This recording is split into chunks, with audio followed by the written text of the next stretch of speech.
What's up, gamers? Welcome to another edition of the Short Pause Gaming Podcast. I'm Brent Felsing.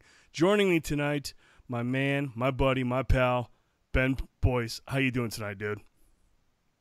Doing all right, man. How you doing? Hey, you know what? It's another night, another podcast, and no kids and no wife home, so I have the house to myself.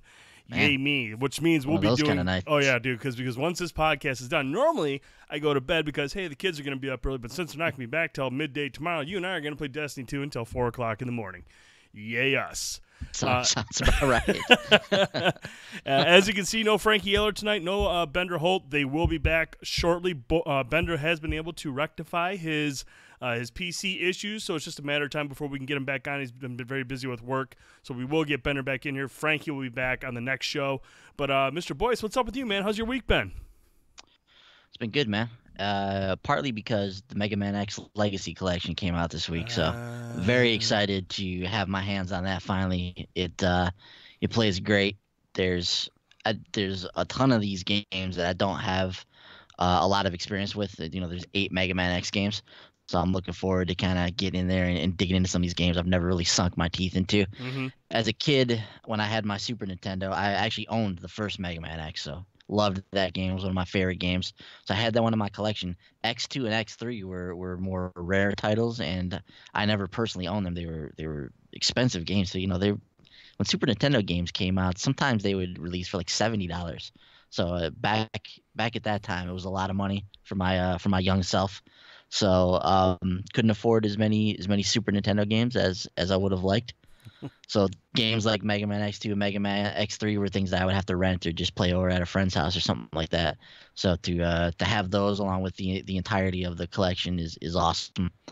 Digging into the first Mega Man X now, kind of getting my feet wet, getting my sea legs back under me with that game. But but just like the Mega Man Legacy Collection, the X Collection is basically a pixel perfect port of each of the games in that series. Slow down, flaws, everything is just as you remember it on the original release, and they brought it over to this one, and it's awesome, dude. It's really awesome. JD feels the same way. He's in the chat right now. Look at that. He's a big fan of what he saw, and I'm assuming he's been playing it. I watched you play it the other night. Actually, I was so excited to see you go on. I put Mega Monday tweet out, but it was actually Tuesday.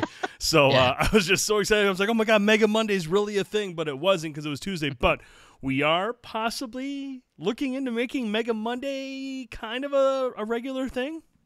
We're looking into it. I'm gonna see what I can do in terms of my schedule. I have some ideas about what I would want to do with Mega Monday, and maybe we can solicit some feedback from the community on this. But my kind of global idea with Mega Monday right now is to do this. It's to play through each of the games in the Mega Man X series, and even the Mega Man games. We can bring those back into the picture as well. It's to play through each of those games.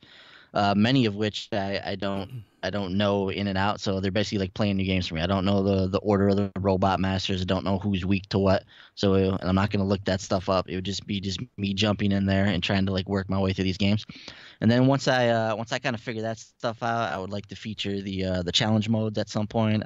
I would then like to maybe even go back through and do some stuff like maybe a Mega Buster only run where we only use the default cannon that Mega Man has and none of the special weapons. Mm-hmm. Like something like that would be cool. Or just to do like a perfect run and show people like really how to go through the games and what order to play them in and how to get all the items and that kind of stuff. So there's lots of cool stuff we could do with Mega Mondays, and I would like to make that a reality. And the best I can say right now is we will be working on that. JD thinks that sounds amazing, and I think you should also just throw in. You're going for the platinum. I think that's the key thing. Going for the platinum. Go for the platinum trophy in both the Mega Man games. I feel like that's credibility right there, and that's definitely something you definitely need with your platinum list of games, sir. I mean, we can't all have the Resistance Burning Sky platinum, so I mean, I don't have that feather in my cap like somebody else on this podcast. I remember when that came out, dude. Seriously, I beat that game in like 2 days, and I had the platinum, and I traded that thing in for like $1. I think at that point, everyone knew that it was just not a good Resistance game, and it was just a disaster for a first-person shooter. It was really disappointing because obviously at the time that was like, man, here we go, finally a good Vita game for first-person shooter. No, it was Garbo. So really, Was that Instigate on the development? it was the same developer Nice. that made the absolutely terrible Call of Duty Black Ops Declassified. I think that's what it was. That got Just Declassified, man. ugh. Legendary. They actually got worse with Call of Duty, believe it or not. Like Resistance was bad, then they got even worse with Call of Duty. So good job, Instigate. Really appreciate that, dude. Yeah, I believe they only had like 4 months to develop that game, maybe 6 months. It was some absurd window to develop a brand new Call of Duty game, and obviously it showed. Yeah, it looked like something you and I would have made. It was really, really bad. Yeah. It was really bad. Super Cooper, what's going on? How you doing tonight, buddy? What up, Coop? Let's see. What did I do this week? Just played a lot of Destiny 2. Shocking. Oh my god. That's the other thing that we do on this website. Yeah. We play an indie spotlight title, and then we play Destiny 2. That's kind of how this thing works. Yeah, it was a lot of good Destiny stuff this week. We actually had Tower Talk episode number 14 went out this week on Thursday night. 14 up now. Lots of good stuff to talk about. Make sure you check it out. It's available on not on iTunes. It's available on YouTube, Twitch, and Mixer. So make sure you check those out. And yes, JD, I played some Halo 5 this week as well. I actually held up pretty good, but then towards the end I got absolutely housed. So yay me. But so yeah, lots of good stuff that we did this week. Boys, we've got a lot to talk about in terms of the new releases. Let's get over to that right now, dude. Let's hop into their new releases. So as we do on the show here, Brent, we're going to spotlight the games that have caught our attention on the new release list this week. And I'm going to start the proceedings off here. And I'm going to start with Chasm, which is a game we've talked about on the podcast a little bit prior to this. So Chasm was a game that was kickstarted several years ago. It's finally seen the light of day this Tuesday. It's releasing for the PlayStation 4 and the Vita alongside the PC. And it's cross-buy as well, which makes the deal even sweeter. So Chasm is a Metroidvania game. It's got some procedurally generated dungeons as well, but it's a little bit it's procedurally generated in a different way, and I'll talk about what I mean in a second. So the nuts and bolts of Chasm, it's an action adventure game. You play as a new recruit undertaking your first mission for the Gildian Kingdom. Thrilled to prove your worth as a knight, you track strange rumors that a mine vital to the kingdom has been shut down. But what you discover in the mining town is worse than you imagine. The townspeople have disappeared, kidnapped by supernatural creatures emerging from the depths. So this is kind of the setup for the game here. But this is what I like. So this is the features of Chasm. This is according to their website here. 6 massive areas procedurally assembled from handcrafted rooms. So this is the big difference here with Chasm. So this is not the game itself generating these rooms or procedurally generating the rooms in the dungeon for you. This is the developer. I'm sorry, the name escapes me right now. If you think of it, let me know, Brent. But this is the developer getting in here, crafting each of these rooms, and then the game just simply stitching them together from pre-crafted rooms from the developer. So this is not the game crafting these rooms. These are the developers crafting these rooms, and the game simply stitching them together. Of course, the game features challenging retro gameplay, authentic pixel art at a hot 216p. Battle massive bosses and discover new abilities to reach previously inaccessible areas, a staple of any good Metroidvania game. Customize your character with armor, weapons, and spells. So the RPG part of the Metroidvania definitely here as well. And then, of course, like I mentioned, it will be available on PS4, Vita, and the PC. So Brent, been following this game for a little while. It's got some good buzz about it. Like the look of it, like everything I've seen of this one. I'm really looking forward to Chasm. So much that we're going to feature this on the Tuesday Night Indie Spotlight, of course. Tuesday night, 10 p.m. Eastern, right here on the channel. So if you're curious about Chasm, make sure you hop on over, join us, check it out. Brent, what say you on Chasm, though, man? You interested in this one? I'm very interested in this one. This is a very cool looking game developed by BitKid. That is the name of the developer. BitKid. That's the developer. Yes, thank you. Yeah, I'm definitely looking forward to checking this out. I think this will be perfect right on the Vita. That's where I plan to play it, is right on the Vita. But it's a beautiful looking game. I love the premise behind it, and it's just anytime you can get a game like this that's been developed for a long time, this is going to be a polished experience, hopefully. And to have something like that, another title on the Vita. The Vita is in its twilight, but you can never say they don't have enough games on, because there are a lot of great games, and Chasm is just another entry in that long list of unappreciated titles that are on there. Yeah, another potentially fantastic independent title that will be available on the platform, and like I said, cross buy. I mean, it just sweetens the pot every time. So Mm-hmm. buy it once, and it's waiting there for you if you do decide to experience it on the Vita. But like what I've seen of Chasm, man, looking forward to that. And this is the beginning of the gauntlet of Metroidvania games that are coming out Yeah. over the next 4 weeks. It's honestly absurd. I saw somebody tweet about this. I think it was Patrick Klepek, but he sent out a tweet, and he was basically describing exactly what I was thinking. Like, I don't know if it's a great idea for all of these guys to release their games one after another. They're all Metroidvania games. Yeah. They're all the same kind of games. So you got Chasm, you got Dead Cells, Death's Gambit, Guacamelee. They're all lined up right in a row now. So it remains to be seen how this will all play out. But Chasm's the first one out the gate, so they at least get the kind of get the pole position on that and see how that goes. But yeah, I'm looking forward to that one, man. Can't wait to play that one on Tuesday night as part of the spotlight. Mm-hmm. So definitely come on over, hop in the comments. We'd love to see you over there on the stream. Moving on from there, Brent, a game that you would like to highlight, Road to Valhalla. Yes. Tell us about this one, man. This is from Tiny Build Games and Road to Valhalla. You know, there wasn't too many games this week that I was thinking about spotlighting. There was just, a lot of smaller titles. But then I watched the video for this, and the music is really, really good. But it's similar to what you see in like Super Meat Boy or Fly Wrench. You have to get through a level. You have to guide this little ball through a level through paths. There's hazards all over the place, and it looks like it's going to be a very challenging, very difficult game. But I love it because I love these, especially these types of games, and the music in the trailer alone is really, really good. But I love these games where you reset right away when you die. There's awesome music playing, and you're trying to get through a level as quickly as possible, trying to avoid hazards like falling off cliffs. There's things on the ground that can kill you right away. It's a very difficult looking game, and I'm really excited to check this one. I think it's been on PC for a while, but based on what we've seen in this trailer, this might be a game I might actually sneak in behind you on a doubleheader for the Tuesday night indie spotlight. Or actually, you know what? It'll be a Thursday night thing, maybe after Tower Talk, because this comes out on Thursday. So maybe not a doubleheader, but maybe 2 indie spotlights this week. You tease you. I know, yeah. So Valhalla coming to PS4, Xbox One, and Switch, and Brent, you're speaking my language when you say things like Meat Boy and Fly Wrench. Yep. So if this game is able to capture that kind of essence, that kind of life force in its game there, then sign me up for this one, man. I will definitely be on the lookout for this. This one was not on my radar prior to this, but couple things. I love Tiny Build. They typically make pretty good games or publish really good games. So the fact that they're behind this one is encouraging. And like you mentioned, Meat Boy and Fly Wrench as a point of comparison is just two games I really, really like. So I will definitely be tuning in to watch that one and probably be buying it myself. So thanks for that. But yeah, so those are the 2 games we're gonna highlight this week. There's a ton of independent titles on the docket for this week. So August is gonna be a very busy month for both independent and AAA titles. But these are the 2 that we're gonna feature in terms of our spotlight releases this week. We did want to throw a shout out to a couple of games that we've played in the past, though. Iconoclast and Salt and Sanctuary, both coming to the Switch this week. Both games that we've personally enjoyed on the PS4 and on the Vita. Yep. Both of these games are on both of those platforms right now as well. So they're great fits for the Switch. Salt and Sanctuary and Iconoclast are right at home on the Vita. So I have no doubt that they'll be right at home on the Switch as well.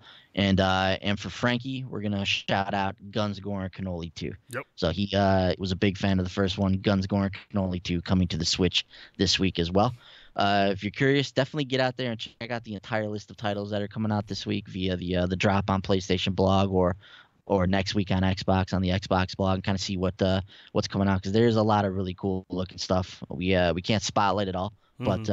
But there's something for everybody this week, so get out there and check that out.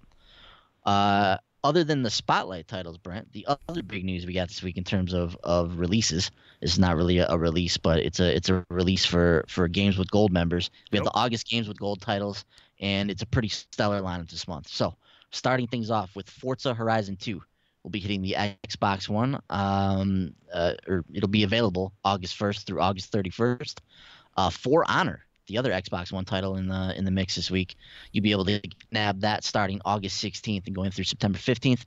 On the Xbox 360 backwards compatible side of things, Dead Space 3 will be available August 1st to the 15th, and Epic Mickey 2: The Power of Two will round out the month August 16th through August 31st. So, Brent, what's your thoughts on this list, man? You know what? I think this is actually a pretty good list, simply because I thought Dead Space 3 was really good. I really enjoyed that. I know it has kind of like this mixed audience with it. The co-op elements were really cool. It wasn't, I mean, obviously when you bring in co-op, you kind of lose some of that isolation that you had in Dead Space 1 and 2. But I actually thought Dead Space 3 was a lot of fun. I played through it cooperatively, had a really good time with it. I thought it was scary as hell. Obviously, I didn't think it was as scary as like the first two, but it was still a really entertaining and frightening horror game. So I thought Dead Space 3 was really good. I never ever got to spend a whole lot of time, excuse me, with I know I'm staying with For Honor, but now that it's here, I never picked it up on any system, so I don't have it. So this is a big time plus. I can actually jump in here and maybe give this a try. I know this game has come a long ways. I know it's gotten a lot better over time. So, you know, that's something I'm really interested in. Forza Horizon 2, I've already got 3, and that 3 I had a blast with, so, I mean, that's just something, you know, for diehard Forza fans to check out as 2. I really liked 3. Epic Mickey, I don't have any experience with that franchise, so not too excited about that one. Yeah, I was always super interested in Epic Mickey. I've actually never played it, but I know Warren Spector was behind it. It unfortunately wasn't very well received, especially the second one. The second one was not not too many people too thrilled about that one. Mm-hmm. But cool that it's here. Dead Space 3, like you said, another polarizing title. So a couple of polarizing titles on the 360 side of things. But Forza Horizon 2, this is the 10th anniversary edition, by the way. Not sure what you get included with that. Mm-hmm. But obviously Forza Horizon 2 is a great game, and For Honor, a great game as well. So to be able to get that on the Xbox One lineup more than makes up for whether or not you dig the 360 titles that are in this group. So this is a very, very strong Games with Gold month for Xbox this month. Games with Gold owners should be really happy about this one. Mm-hmm. Other than that, Brent, that is going to do it for the releases this week. What say we get talking about some news now?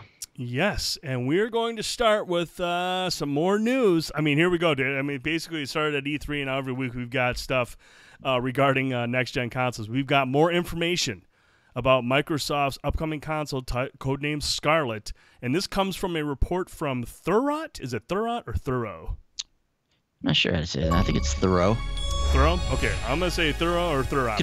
Could be wrong. I never actually heard anybody say his name, so. Yeah, who knows? They've got some really, really good stuff, though, in this article. Mm-hmm. And I'm just going to pull out some of the things here that we saw here, and we'll kind of delve into it after we've gone through it. But first up, Microsoft is building a traditional console that you would expect from the Xbox brand. It's important to point this out, so those who prefer to have all their hardware locally will have an option with the next generation of Xbox. So basically, that's one thing I was curious about is, you know, if will there be an actual hardware piece, a physical system where you can put discs in. It sounds like that is still in the cards here. So we will have a traditional console when the Xbox Scarlett launches. Yay, I'm cool with that. Going on, Scarlett Cloud, as one person called it, is the game streaming service that we have all been envisioning ever since Microsoft showed off a demo game streaming at its all-employee meeting back in 2013. But this time, Microsoft has a path to bring it to market. The second console that the company is working on now is a lower-powered device that is currently planned to ship with the next-generation device that is designed for game streaming. But the catch here is that Microsoft thinks it has figured out how to handle the latency-sensitive aspects of gaming. This is something you and I have talked about. This is something that we've always been concerned about. You know, will this work if we have to stream stuff? We all have different internet speeds. We all have different bandwidth. We all have different there's a lot of concerns out there with this. But this part is really, really interesting. Going on here, the cloud console will have a limited amount of compute locally for specific tasks like controller input, image processing, and importantly, collision detection. The downside of this is that since more hardware is needed locally, it will raise the price of the streaming box, but it will also still cost significantly less than what we were accustomed to for paying for next-gen systems, which should help expand the platform's reach. And then going on here, the portion of the game that runs locally, some have referred to this as splicing or slicing, means that the game is running in two locations at the same time and utilizes Microsoft's cloud to stitch it all together. The benefit here is that Microsoft's cloud platform reaches around the globe with data centers in every major market. This makes streaming the game platform available globally, but this also likely means that it can run on any type of device.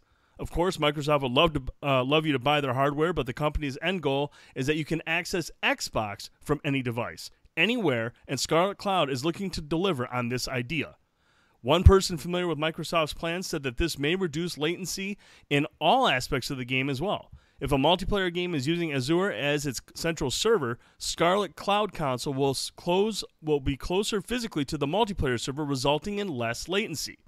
When it comes to games, all Scarlett games will run on all Scarlett devices, meaning both consoles will be first-class citizens. And it's not expected to be any awkward like, this game only runs on the non-cloud Scarlett. None of that stuff. Everything will work on both platforms as is.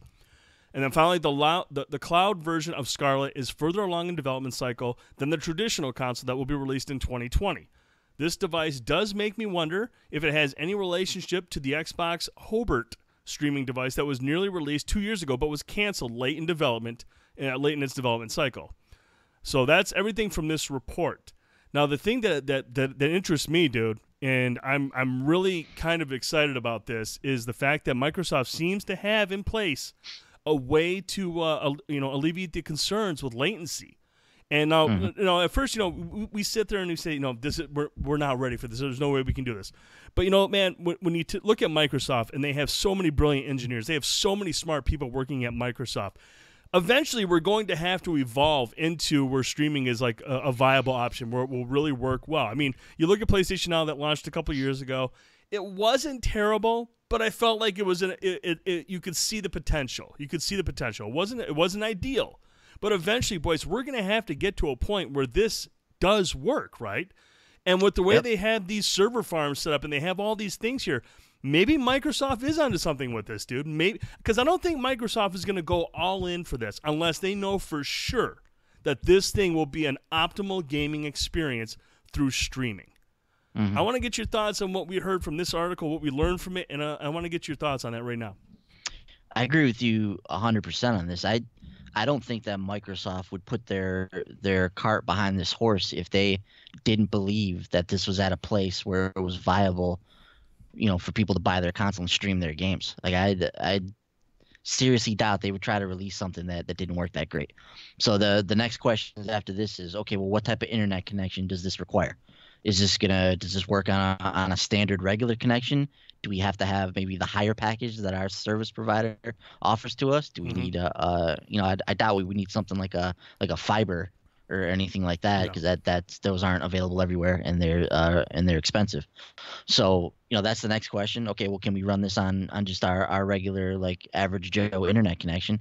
And if so, then that's great, man. Clearly they're onto something, and like you said, Brent, when we talk about streaming in the past, it's one of those things where I still can't picture it like how it's going to work 100%, and it's one of those things where I'll believe it when I see it. Right. Like I really need to see how streaming works in terms of being the primary form of consuming video games.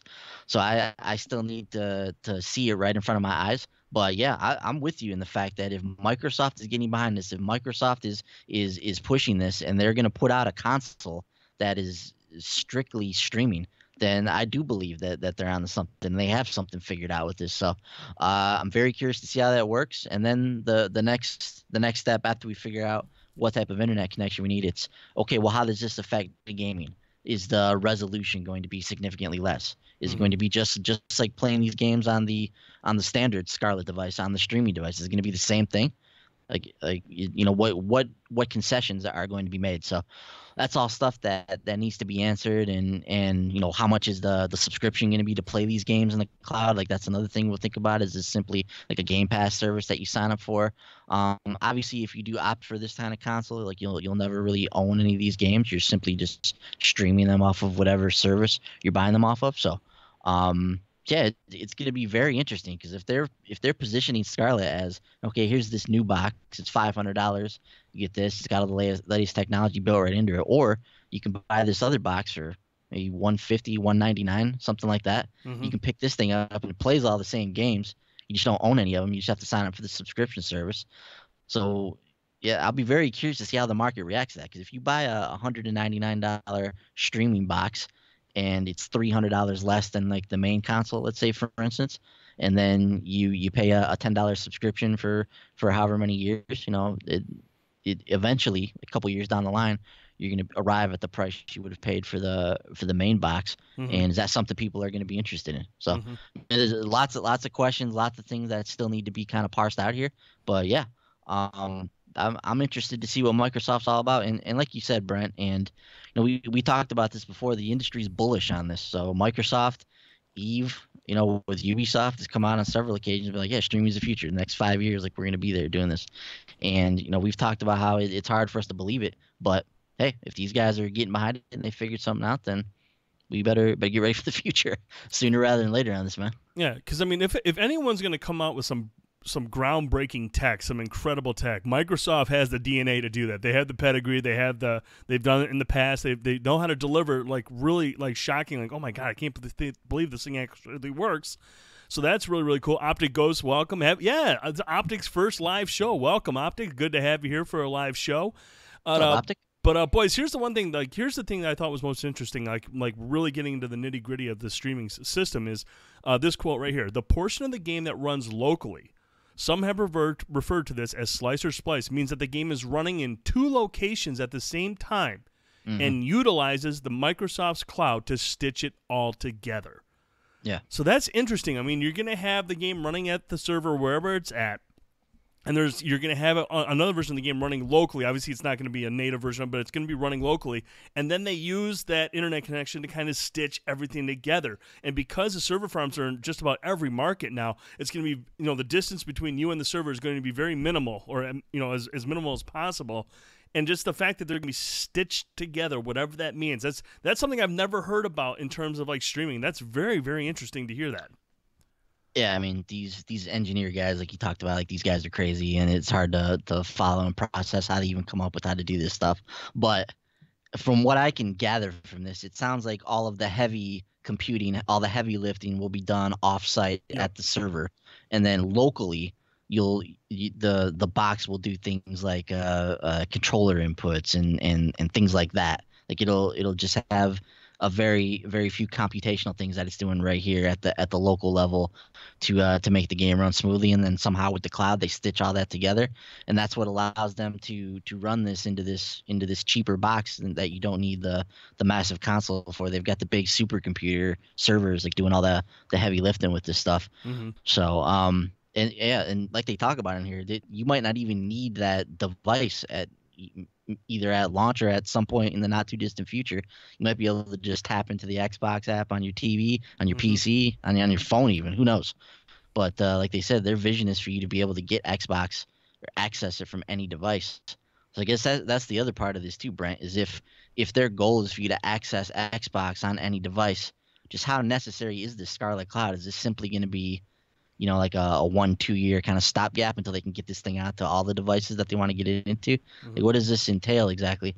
Lots of questions, but lots of interesting possibilities with this, man. Let me ask you this, dude. Gun to your head. If it comes to launch time and the Xbox Scarlett's out, you got both versions. You've got we'll say for argument's sake, because this thing's going to have this is going to be next gen tech. Say they come out and we'll say they're both equally priced, both the PlayStation 5 and the Xbox 2. Imagine they're both $499. Okay, they both launch at $499, and then you have the Xbox Scarlett streaming device at $399, or maybe even like $299, and you know that it runs smooth. You know that it's barely noticeable, if at all. How interested are you going to be in that streaming box if it saves you $100 or $200 more or less? Yeah, I think it's really going to depend on the delta in between prices between the two items. So if we're talking $399 to $499, at that point I'm going to spring for the extra $100 and just get the box that I can buy stuff and download games, just own it right there on the console. Like, I'm going to spring for that one. But if we're talking a situation where it's $200 or $300 less, then I'm going to think a lot harder about picking up that Scarlett console. Or if their vision is I can access Xbox on any device, And maybe at that point, I just wait until I can just download it from my TV, on Mm-hmm. my smart TV, or just download the app on my PC or whatever the case may be. Mm-hmm. So yeah, it's really just going to depend on the difference in price between those items. Mm-hmm. But once we get over $200, then we're going to start looking, I think, heavily at Scarlett Cloud, depending on the price of the subscription service to access the games. Mm-hmm. And you know, obviously Microsoft, you know, and Sony as well, when they sell these systems, they're typically at a loss. You know, they're typically losing money, and they make their money on the software and through you know, Xbox Live or PlayStation Plus.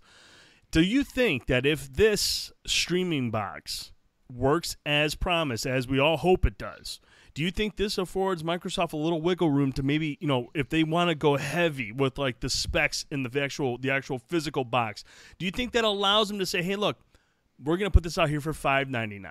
Okay, this thing's going to be beefy as hell. Okay, because this is next gen stuff. $5.99, and then you have the streaming box for like $2.99.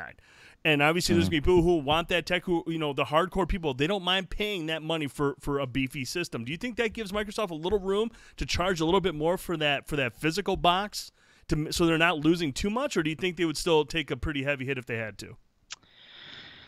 Yeah, I'm not too sure. I still think over the years, like the industry has proven that it's not really ready for a $600 console. Mm-hmm. You know, even with the X or like the PS4 Pro, like those systems are more expensive, and there's a group of people that buy those. But I don't think that that's the SKU that's flying off shelves more than the cheaper SKUs. You know, it's still a boutique item that's marketed to a certain hardcore aspect or a certain hardcore element of the console crowd. I still think that if they really want to get a console out there and still sell to the console market, make no mistake, this is going to be a very polarizing topic amongst gamers when this becomes a reality. Mm-hmm. There's a lot of concerns, and a lot of them legitimate concerns, about ownership of the things that you buy and the money that you put into this hobby. So there's going to be a lot of people that are hesitant to go all in on a streaming console and really have no actual ownership of the games and the things that they're playing. And you know, it becomes scary, like down the line, if this server ever gets shut off or you lose licenses to some of the games that are on there, like what happens to those games? Do you never get to play them again? Are they just gone? You know, so there's legitimate concerns about all this that I think Microsoft is going to have to provide some answers to, and I don't know what the ideal answers, but I still think though, like once you get up into that 600 range, or you get $500 or more, like you're really kind of playing with fire in terms of people buying the box. And especially when $5.99, man, I mean, you might as well just start making PCs at that point. You know, right. I mean, you're getting into that kind of crowd with people that spend that kind of money, and I think that's not the console market as we know it today. Maybe that changes in the future, but yeah, I don't think that that's currently a viable strategy to make your like main console $600. No, I agree. I think you're right on that. But for myself, you know, if this thing does work out, you know, I'm still gonna buy the actual physical box. Like I just prefer to have that. I'm a hardcore gamer. I want to have everything right here in my house. You know, but this will give Microsoft a hell of a reach. If this thing works and they can come out at a cheaper price, this is going to get that box into a lot of houses if it works as we all hope it does. So very cool stuff surrounding Xbox Scarlett, man. We're going to learn more about this as time goes on. I mean, this report basically says the traditional console will be released in 2020, but the cloud version of Scarlett has been in development for much longer than the traditional version. So, you know, we know, according to this report, the traditional console wants to be out in 2020. We could see the streaming version out sooner, man. Potentially. I mean, they do in this line. They say the cloud version of Scarlett is further along in the development cycle than the traditional console that will also be released in 2020. So I would be very surprised if they released the streaming device prior to the actual device. I think this is kind of a tandem thing, and they'll market it as such. But hey, I could be wrong on that. We'll see though. As of right now, my gut is telling me that this is two parts of the same package, and they're going to market it as such. Gotcha. Okay. Jacob's in the chat. Jacob, what's going on? Good evening, sir. What up, Jacob? Optic asks, how about Google on their gaming services? Any news on that? We talked about it a couple weeks ago, Optic, but we haven't heard anything since that story broke. So, but you better believe as soon as something comes out, we will definitely talk about it. And Super Cooper says, yeah, Google console will be Angry Birds and Candy Crush on your TV. Oh, man. There you go. Let's do it. Listen to Buzz Killington over here. My goodness. So bring it back some Ouya. How about that? Oh no, God, I hope not. But Google's history is not working in their favor. So, all right, it's one of those things, Brent. Google, Microsoft, Ubisoft, like all of these people are getting behind this technology, and I'm sure there's a bunch of other companies and developers as well that are looking into this. I'm sure Sony's looking into this. I'm sure Nintendo's looking into this. So, it's just a matter of time before streaming becomes a viable way for us to play games, and it remains to be seen whether we're gonna like it or not. Nintendo's version will be like, you can only run this on 3G network, not 4G or the new 5G, only on 3G or E. So, thanks, Nintendo. Local wireless routers only. Man, I hope not. All right, moving on from Xbox Scarlett. You mentioned this earlier, boys, when we were talking about Chasm. We were talking about how there are a ton of Metroidvania games coming out in August. We've got, Death's Gambit. We've got Dead Cells. We have Chasm next week. But we also found out another one is coming out in August, dude. Your August is hell in terms of what you're going to be featuring indie like platform or Metroidvania games like the next 5 indie spotlights. Can't wait for that. But the one we're talking about here, dude, is Guacamelee 2. We have a release date. It's the big dog. August 21st, Guacamelee 2 will be released. Boys, I know you're excited about this. Talk to me, man. Guacamelee is just, 4 weeks away? Yeah, it's wild, man, because I've talked about Guacamelee on the podcast in the past, and I've often referred to this as the best Metroidvania game not named Metroid or Castlevania. Like this is that kind of game. It has that kind of stature in this space. Guacamelee is still one of my favorite games of the PS3 generation. I had a hell of a time with it on the Vita. It's still one of my favorite Vita games to this day. It's definitely in my top 10 games. Got the platinum trophy in it. Got all the trophies in the DLC as well. I played the hell out of this game. Did everything you could in Guacamelee. Had a great time doing it. Been waiting. Was it 5 years now since the launch of Guacamelee? So been waiting on pins and needles for Guacamelee 2 to release. And when they finally announced it, was it a year ago now, or I think so, a year ago, something around there. A year or so ago, they announced it, and then the beginning of this year they were talking about it was coming out soon. Now we have an official release date, so I'm super pumped about this, man.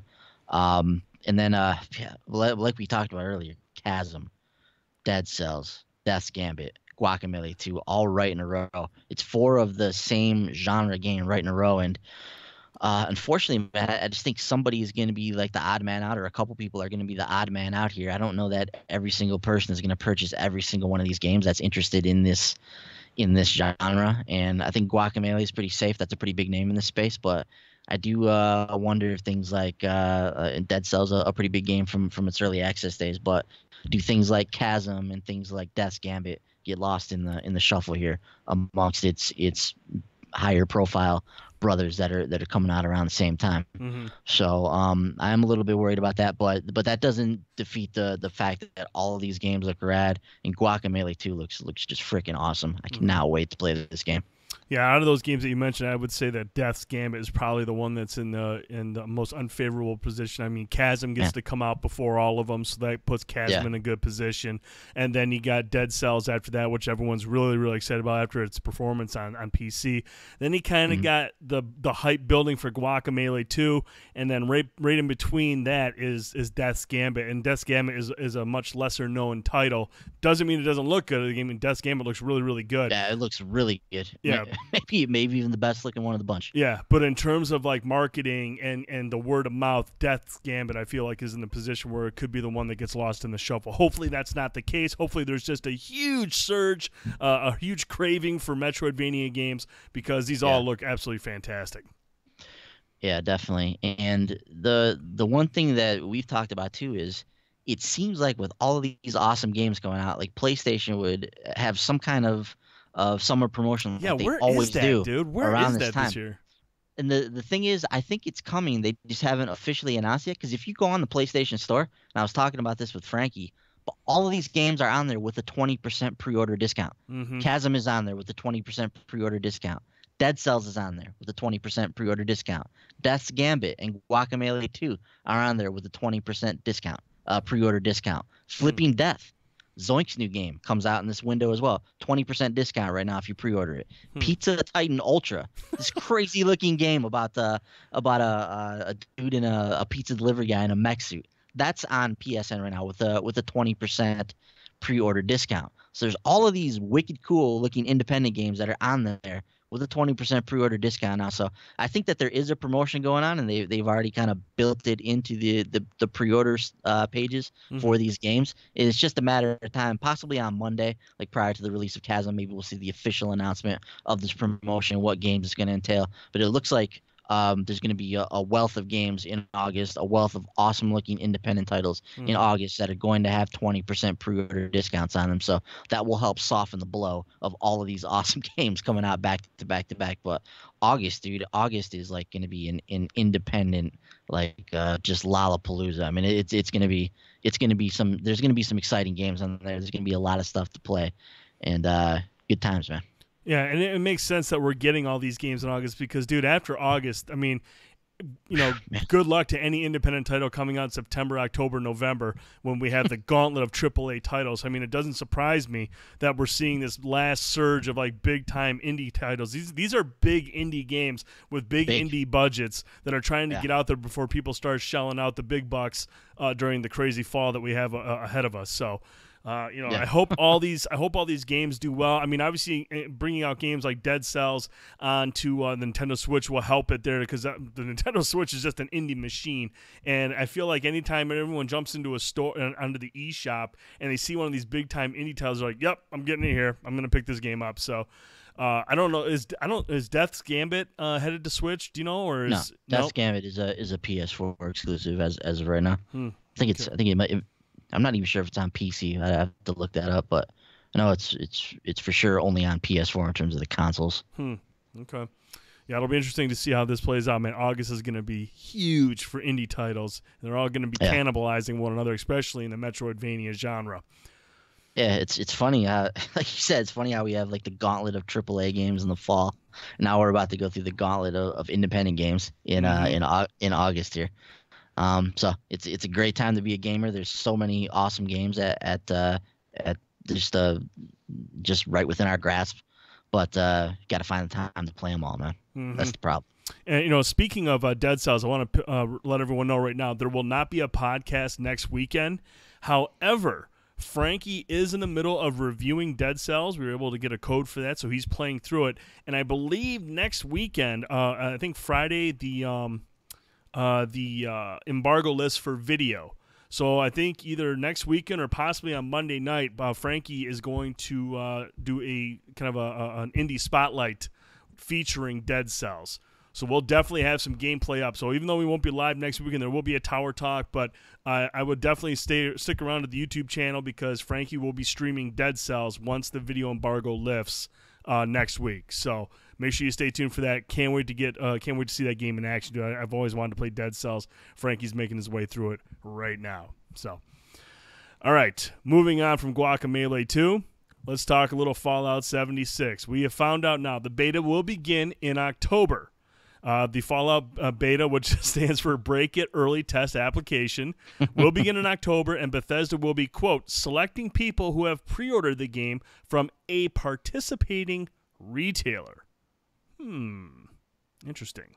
Announced by community administrator Jurassica on Bethesda's Fallout 76 discussion forum, she continued to say, quote, we'll start small and grow over time as we prepare for launch. So it's going to start small with the beta, but then it'll expand prior to launch. Boys, when does this come out again? Is it November 14th? Yeah, I believe it's November 14th. Okay. So we're going to get the beta, and it'll begin in October. It'll be on Xbox One first, and then the PlayStation 4 and PC, I believe, follow shortly after. Man, what do you think about this? The beta for a game this is going to be a whole new type of game for Bethesda. I mean, obviously they've done Elder Scrolls Online, but this is kind of a different take on online play. The beta is in October. Kind of an interesting time to have it so close to launch. A lot of people, and rightfully so, probably a little worried about Fallout 76 because of Bethesda's history with bugs in just a regular single player game. So to see them go kind of massively multiplayer with Fallout 76, like people are really interested to get into this beta and see how this thing works and see if there's going to be game breaking bugs, things that we're going to have to worry about on day one when this game comes out. So I think this will be an important beta for the game. I'm a little confused on how this is all going to work. So, Brent, you and I pre-ordered the game, and I believe we've already got emails. At least I did from Best Buy, giving us that access to the beta. Wherever you got to go redeem it at another site or whatever the case may be. So, are they just going to be selecting people that have registered that code, or how's all that going to work? Yeah, are we guaranteed to be there on day one, or what is? Yeah, I wasn't too sure why they were so vague about the whole, from a participating retailer. I mean, I got my code from Best Buy, so I hope that doesn't mean that code. Well, Best Buy is not the participating retailer, so thanks. Here's your code, and it doesn't do anything. So clearly, it's Best Buy is involved in this, but I hope maybe, but I mean, at the same time, they mentioned it'll start small and it'll grow over time. So yes, we have access to the beta. It does not mean, I don't think it means that we're going to get access right away. It's not guaranteed access right away. I might get it, you may not, vice versa. But at some point, we will get in because we got the code from Best Buy that says, yes, here's your code. You'll be in the beta. Yeah, that's what I was a little confused by. And if that's the case, if that's how it's going to work, then so be it. It obviously would like to be there from the beginning, but if they're going to kind of roll this out in waves, and you just got to kind of be picked for whatever wave you're going to be a part of, then I guess we'll have to wait by idly and wait for we're called up to the big leagues. I know. I hope it's early because I really want to check that game out there. Again, like you mentioned, there's just a lot of questions surrounding this game. I want to get in there and try it out. So we'll see how that works out. But yeah, hopefully we're in that first wave of people that get codes. Real cool story about Bethesda, though. They had an interview with Todd Howard, and they asked him, what's the best thing that Bethesda Game Studios does? And obviously the games are great, but according to Todd Howard, the greatest thing Bethesda does is it works with the Make-A-Wish Foundation. Every so often, Bethesda Game Studios opens its doors to terminally ill children who wish to see how their favorite games are made. It's part of the company's quiet, ongoing support of the Make-A-Wish Foundation. This is what Todd Howard had to say in an interview with Jeff Keighley. We have had a lot of them wish to come to our studio. That's a good, we want a reality check at work. You're doing your day-to-day, and then a family comes in with their child.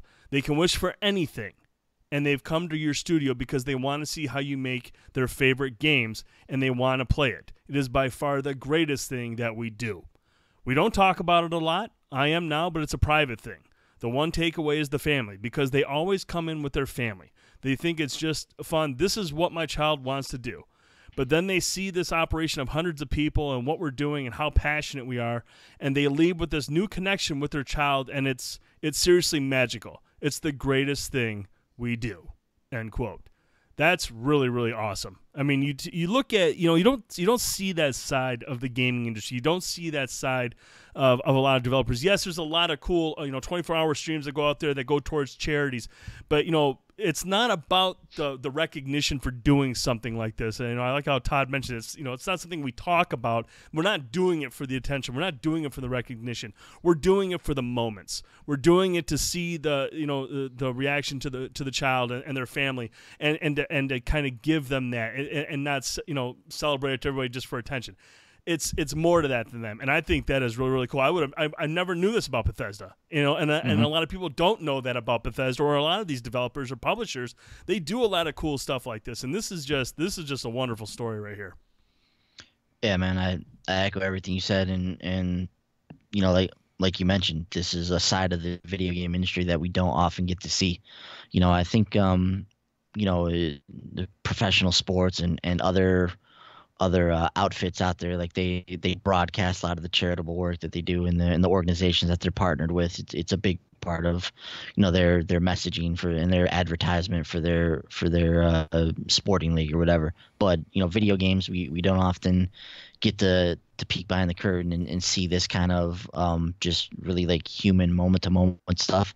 So the Make-A-Wish Foundation is obviously an incredible organization, and it's great to hear that Bethesda's partnered with them. And you've got some families dealing with some very, very difficult situations, and the one thing that the child wants to do is just they want to see Bethesda where their favorite game is being made. And it's awesome that they open their doors to that and that they continue to participate in this. So kudos to Bethesda, Todd Howard, Pete Hines, all those guys over there. It's great that they're a part of this. Mm-hmm. And I don't know if any of you guys ever see that stuff on SportsCenter, and they usually have like a week-long thing where they do Make-A-Wish. And, I mean, when you just see the joy in the face of the child and how much it means to them, I mean, I'm a big guy, and I'll bawl, dude. I'll sit there and cry when you just see these experiences, and I can only imagine that's how Todd Howard and those guys and girls feel over at Bethesda when they see this child come in, and out of all the things they could wish for, everything they could want to see, they want to go to Bethesda to see how their favorite games are made. I mean, that's when you hear that as a developer, you got to be like, wow, that's the type of impact we have on people. That's the type of that's what our games do to people. And I can't imagine there's a better feeling than that, knowing that, this is where they want to be. Out of all the things they could do, this is where they want to be. And that's just a moving story, and it just speaks volumes about not only Bethesda, but a lot of these publishers and developers that do these sort of things, but they don't try to celebrate. They don't try to, get the attention for it. They just do it because they love doing it, and I respect that greatly. Yeah, it's like you mentioned, man, just the impact that games can have on people. It's just it's incredible. And a story like this just hammers that home. So yeah, good stuff from Bethesda on this. It's really great that they're a part of this, man. Oh yeah, so kudos to you, Bethesda. Keep doing your thing. All right, moving along. Layoffs have hit Onrush developer Evo at Codemasters. The developer of Drive Club has been hit by layoffs after its latest game, Onrush, failed to set tills ringing.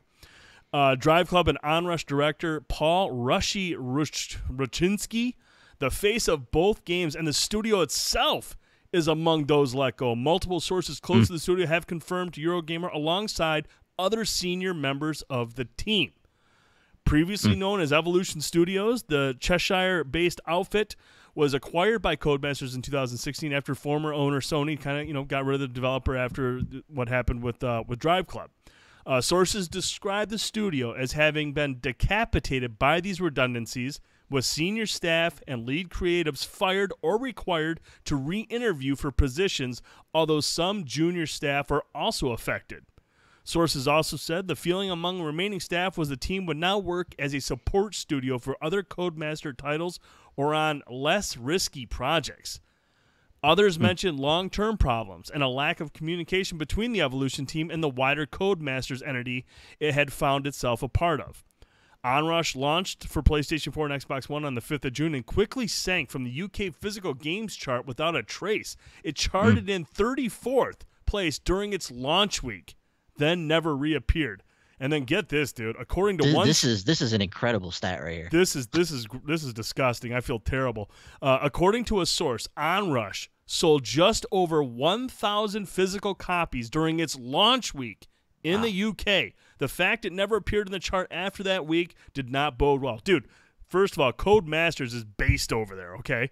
This is like their home turf. This is where people like anybody's from over there going, yeah, Codemasters, they're awesome. We love Codemasters. It's one of ours. Dude, they love racing games in the UK. It's a huge thing over there. Like Gran Turismo, Forza, like all these games are huge over there in the UK. 1,000 physical copies in launch week, dude. What came out June 5th? What else came out?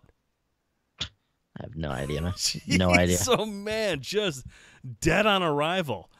A Codemaster spokesperson told Eurogamer earlier this week, quote, "It is normal course of business for game teams to evolve as projects launch and move into service and as other new projects start.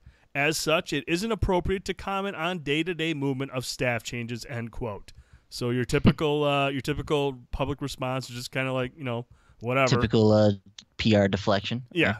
Just you can glean absolutely nothing from it. But hey, at least the Codemasters Twitter account was hyped. Uh, Hey. Don't worry, they're still going to support the game. This is what the Twitter had to say. I mean, this thing was full of emojis and like just this upbeat. Yeah, we just laid everyone up, but don't worry, your game's going to get the support it needs. Quote: Hey man, they guys, gotta put on that smile for the masses. yeah. Hey guys, we just wanted to let you all know that we have a big update coming at the start of August, which includes something a lot of you have been asking for. We also have a whole lot more to come too. Thank you all for your patience and stay tuned. What the hell's everyone been asking for? Obviously, not too many people have been asking for anything. The 1,000 people that bought the game are asking for something, and I have no idea what it is. Eurogamer believe it's a ranked mode, so maybe that's what's coming down the pipe. Cool. So a top 20 list by the end of the week, and that's about it. 20 modes. I guess. Frankie will probably be on that list. I think he played the game for like an hour, so maybe he'll show up somewhere on the list. It's interesting because this game's been a little bit polarizing, I think, with racing fans, and it does some different things with the racing genre. From what I understand, I know Frankie wasn't enamored with it in the brief time that he spent with the game, but the game's like a 78, 79, something like that on Metacritic, so it's close to 80. So it did perform respectably with critics. Like I said, though, there was a little bit of a polarizing aspect of this game. Some people absolutely loved this game. Mm-hmm. Some people, like Frankie, didn't care for it in the time they spent with it. So there's a little bit of that. It was also I don't know that the marketing was the best for this game. Mm-hmm. This game kind of showed up on the release schedule for us, and we had heard of it prior and seen a few things here and there, but it wasn't really like something we were just. It wasn't just in front of our faces all the time. It wasn't something that we were just like super amped up over. This looks cool and something we want to try out. But yeah, it's June 5th, dude. This game's hasn't even been out 2 months. Jeez. That's a damn shame because I mean there was a lot of people excited for this. I mean you got the Evolution Studios. I mean they're making their next racing game. Everyone's hyped. Hell yeah! It looked like MotorStorm. All the trailers. The game looked freaking awesome. And like you said, it reviewed. It's sitting at a nice spot, but man, everyone was just like, "No, I'm good. I'm not gonna buy it."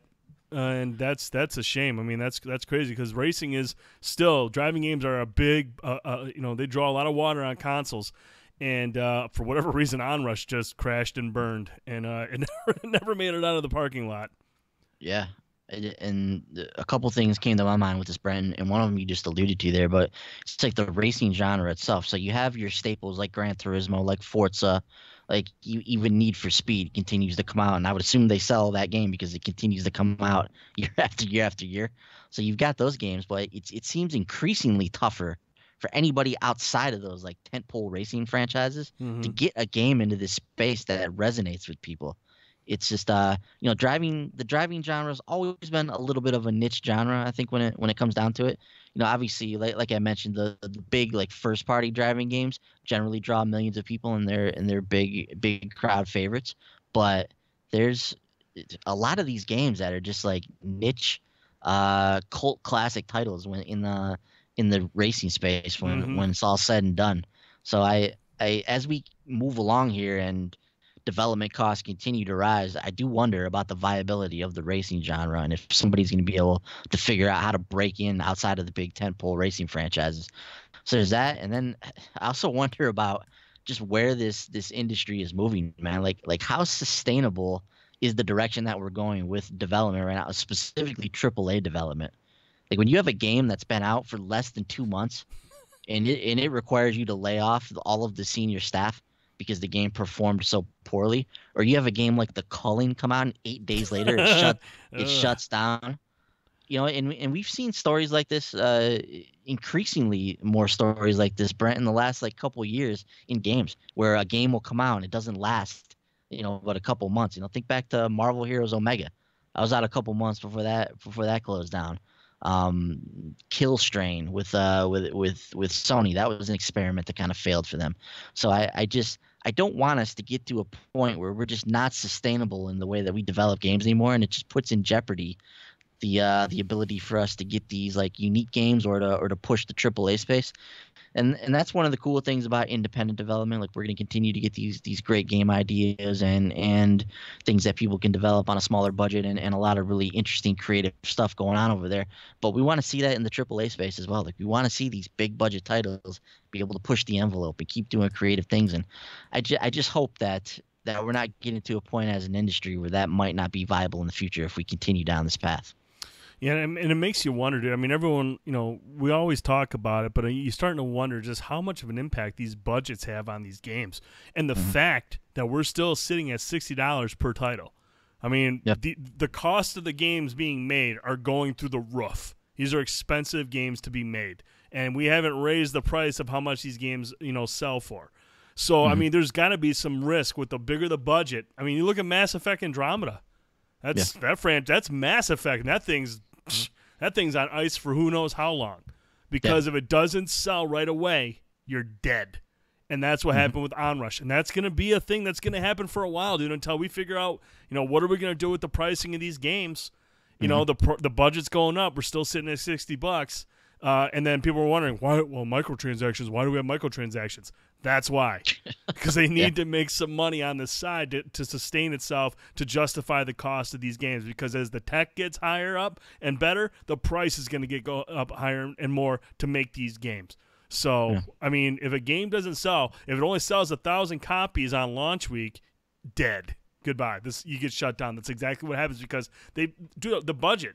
You didn't recoup anything. It's a loss. It's a huge loss. And what do you do when you lose a bunch of money? You either close the studio down or you cut off headcount. Yeah, that's the crazy thing, dude. It's like your game literally has no margin for error. No. Like it has to come out and be a hit immediately. There's no, like we can't kind of build up into a sustainable title. I saw it with Marvel vs. Capcom Infinite. Like that when that game came out, it didn't hit the number that they wanted to hit initially, so they released an update for it. That was it. They haven't touched the game since. So it's like it's wild to me that your game just gets no support if it doesn't light the world on fire in like the first week of its release. It's just crazy, man. And it makes with the time and energy and money that people put into these games, and then it's just like after a week it's over. And it makes you wonder, dude, like how much is BioWare sweating right now in this type of environment where if your game isn't a hit, they have this bad, aura around them regarding Mass Effect Andromeda. You got Anthem out there, which is another games with service. You got Forsaken, which is generating a lot of buzz, and that's a direct competitor to Anthem. Destiny 2 is on the up and up, and it looks like what we're going to get in September is going to be a game changer for the franchise. That's going to bring a lot of people back. You got the Division 2 looming shortly after. BioWare's got to be thinking, man, if this isn't a hit, EA is going to kill us. I mean, that's just the way it is. And so that's, you look at this stuff and you look at what's the games coming out and you look at the past work of BioWare, they're sweating, dude. I guarantee you they're sweating. Yeah, I mean, there's no question they need a hit with Anthem if they're going to continue making Mass Effect at some point, if they're going to bring out the next Dragon Age. I think a lot of that is incumbent upon Anthem being a successful title. So, I guess we'll just have to watch, see how things play out. I hope these games are good, man, because these studios are going to be in jeopardy if they're not. All right, moving on. Next order of business. This is pretty cool, man. Hellblade on PC is going to get VR support, and it's free. If you own the copy of the game, this VR support is free. It's going to be an update coming out on July 31st that adds VR implementation to, I believe it's HTC Vive, Oculus Rift, and I believe it's just those two, correct? Just those two, that's correct. Just those two. And which means the PlayStation 4 or PlayStation VR is not going to get this update. And, man, social media, this comes out, and there it is. Oh, Microsoft, they're stopping it from happening. They're not letting it come to PlayStation VR. Microsoft is so mean. Shut up. That's not what's going on. And there's a description right here in this article that we got here with this information. And this is talking about Hellblade on VR. With such a strong presentational side and visceral focus, Hellblade's somewhat unexpected move to VR starts to make a lot of sense. However, and this is important, listen up, those eager to experience the game in Oculus Rift or Vive should note that a GTX 1080 is the minimum recommended graphics card. Minimum. Now look, I would love to play Hellblade on PlayStation VR. I love my PlayStation VR. It's a nice entry into VR. I get to experience a lot of cool games, and that's great. If that means they're going to have to dumb down Hellblade to where it looks like Arizona sunshine and plays like it, I don't want that shit. No, keep it off. Keep it off PlayStation VR. I don't want it. If I really want to play Hellblade in VR, I'll go out and buy a Rift, or I'll go buy an HTC Vive. This has absolutely nothing to do with Microsoft. And I'm going to bring up something in a few moments here that makes me, I truly believe that's not the case here. But when you look at and everyone's like, well, it's just lazy. It's optimization. Not every engine is the same with every single game. You look at Battlefield, okay? It's a beautiful-looking shooter, runs at 60 frames. Gorgeous. I mean, Battlefield games are really, really good, and they look great, and they run at 60 frames on consoles. Destiny 2 doesn't. You know why? Different engine. Certain things are heavier on CPU, certain things are heavier on GPU. And if you tried running Hellblade based on these stats on the PlayStation VR, it would blow up on your head. You don't want that. And I don't want a dumbed-down version of it. And this has absolutely nothing to do with Microsoft owning Ninja Theory now. It's absolutely ridiculous, and for people to push that narrative, it's a joke. Okay, that's not the case. PlayStation VR is simply not built to handle high-end PC VR. That's just the simple fact here, dude. Okay. Yep. And the other thing that makes me wonder, makes me realize that this is not a Microsoft thing. Boys, would you say there are more 4K TVs out there than PlayStation VRs? I would say that's a safe assumption. Yeah, more purchases. More people with PlayStation 4s have a 4K TV than they do PlayStation VR. Absolutely. Okay. So guess what patch just came out this week for Hellblade? I don't know. Enlighten me, Brent. HDR. Oh. Now, if Microsoft wanted to be really petty about shit, they would have been like, nope, no HDR on the PlayStation 4. They can't have that. We want our console to have the only one that has HDR. Ninja Theory pushed out an HDR patch. The game looks beautiful on PlayStation 4. If Microsoft was really the monster that everyone's trying to make them out to be, they would have said no to the HDR, which reaches a wider audience of PlayStation 4 owners that could have been like, well, I'm going to buy the Xbox One version because that has HDR. No, they said, here's the HDR. This is just the PlayStation VR isn't strong enough, right? That's it. That's all this is. Yeah, I mean, there's, like you mentioned, the single line in there, the minimum graphics card required to run this game is GTX 1080. That's a if you find it on sale, that's a $500 graphics card. So if you don't have one of those in your PC, that's the minimum you need to play this game. Mm-hmm. So they released a development video where they were talking about making this game or making the VR version of this game, and how since this game, like you talked about, Bernie, you alluded to, this game is so the presentation and the audio and all that kind of stuff is so important to the experience of this game. So they can't just push out a half-hearted VR version of this game. Like, it has to run at 90 frames per second. Mm-hmm. It has to take into account all of the presentational elements that make this game what it is. And in order to do that, they needed a GTX 1080. So whether or not they can optimize it further, and I don't know. I don't know anything about that stuff. But I'm going to take Ninja Theory at their word. They've been developing games for a long time now. If they say they need a GTX 1080, I'm going to assume they need a GTX 1080 to run this game. And a GTX 1080 is not present in the PlayStation 4 right now. Mm-hmm. So in order to run that, you need a beefy PC. You need an HTC Vive or an Oculus. And is as cool as it would be to see Ninja Theory or to see Hellblade in VR, like, I'm not going to go out and spend $1,000 so I can get the right graphics card and the VR headset to play the game on PC. Mm-hmm. It's still in third person. I don't know what VR adds to this experience, but I think I still think probably the optimal experience for this game is the original experience. Mm-hmm. So I don't know that anybody's going to be missing anything on PlayStation VR because they weren't able to play this game in the headset. You can still get this game on the PS4, play through it, and enjoy it the way it was originally meant to be played. So, man, it's just not powerful enough. That there's just no bones about it. And I have to imagine too that with the new exclusivity deal with Microsoft, it probably excludes anything to do with Hellblade. Mm-hmm. Sony has contracts with Ninja Theory as well to have this game on their platform. So I assume that there's all this red tape and bureaucratic stuff that goes on in the background. But I would have to assume from a business perspective that Hellblade is not included in any of this exclusive stuff. Like, this is all moving forward. Future projects that Ninja Theory is going to work on will be a part of Microsoft only. Yeah, and look at Super Cooper in the chat. I've got a Rift and a 1080 and Hellblade. Yeah.